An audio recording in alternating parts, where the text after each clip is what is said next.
My mom is the first Malay client who's installed solar.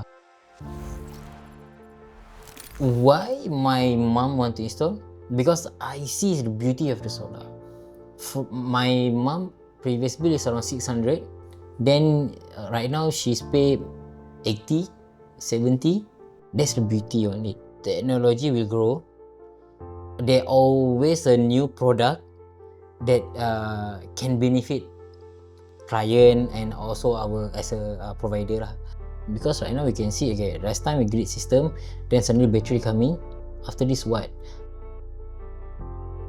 BESS stands for Battery Energy Storage System. So it is basically a big power bank for your house, which helps to store any excess energy generated by a solar system that is not used when it is generated.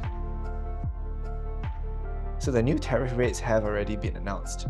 There is going to be an increase, with the brunt of the increase being borne more by commercial and industrial, so non-domestic users, which means factories, shops, manufacturing plants, etc. Those are the guys who have very high electricity consumption to begin with, and for whom batteries will save even more, because battery uses are manifold, including peak shaving and energy arbitrage. For Bess to become attractive, two things have to happen, or at least one or two things have to happen. Best prices to go down, or tariff prices to go up. What's happening now is that best prices have gone down.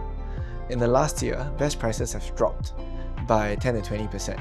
Tariff prices have been announced by the Malaysian government to go up around 14% after July 2025.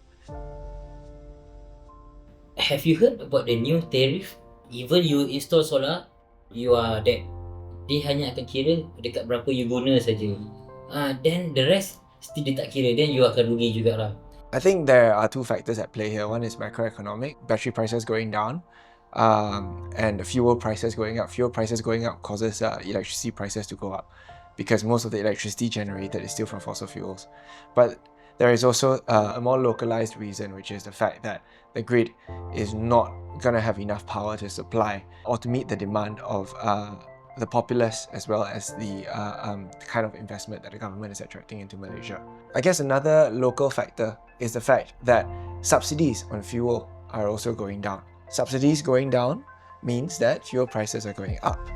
The reason why subsidies are going down is because we all know that Malaysia is encountering a deficit right now. Time has come now for fuel subsidies to be reduced, and the government has started with diesel. Diesel prices have gone up by almost 50%. So with diesel prices increasing, the cost of operating a generator is going to increase. And this is not going to be sustainable in the long run with fuel prices going up. And number two, because country needs batteries in order to enable the grid to supply what it needs. For solar, broadly can be divided into net energy metering and self-consumption. Net energy metering is where solar systems are connected to the grid. Any excess energy generated by solar, which is not used, is automatically exported back to the grid to offset any usage when solar is not working during the night. Self-consumption, on the other hand, is where any energy generated by the solar system is consumed for their own use, just as the name states. So you will need a battery if you want to store any excess energy generated by the solar system under this self-consumption scheme.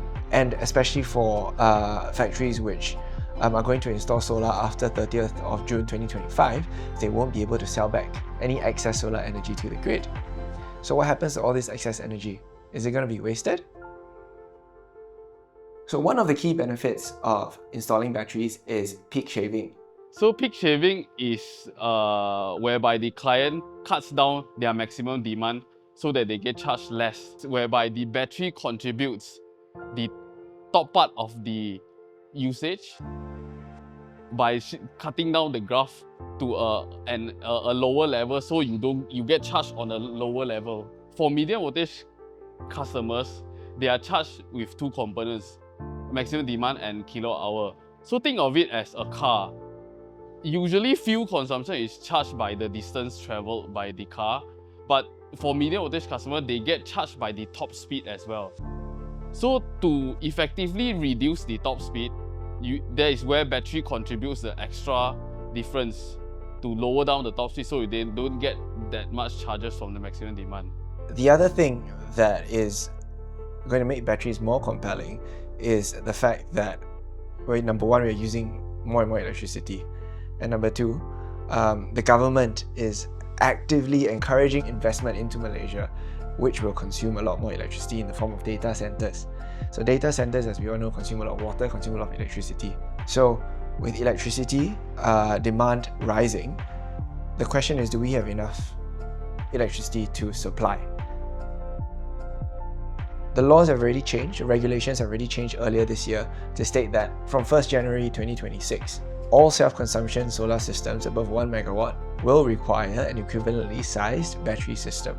This is a clearer statement that the government is encouraging battery storage. Therefore, government is actively encouraging people to become independent of the grid. And the way to become independent of the grid is to have BESS. All in all, the government is moving towards batteries just because it just financially makes more sense. It is more affordable for people to do so. And number two, the reason why it wasn't attractive before is that the cost of per kilowatt of electricity was cheap. Therefore, if you waste that amount of electricity, it doesn't hurt as much. But if you're starting to waste electricity that costs a lot more, then that's what makes batteries a lot more justifiable. Case in point, batteries are becoming more and more attractive as fuel prices go up.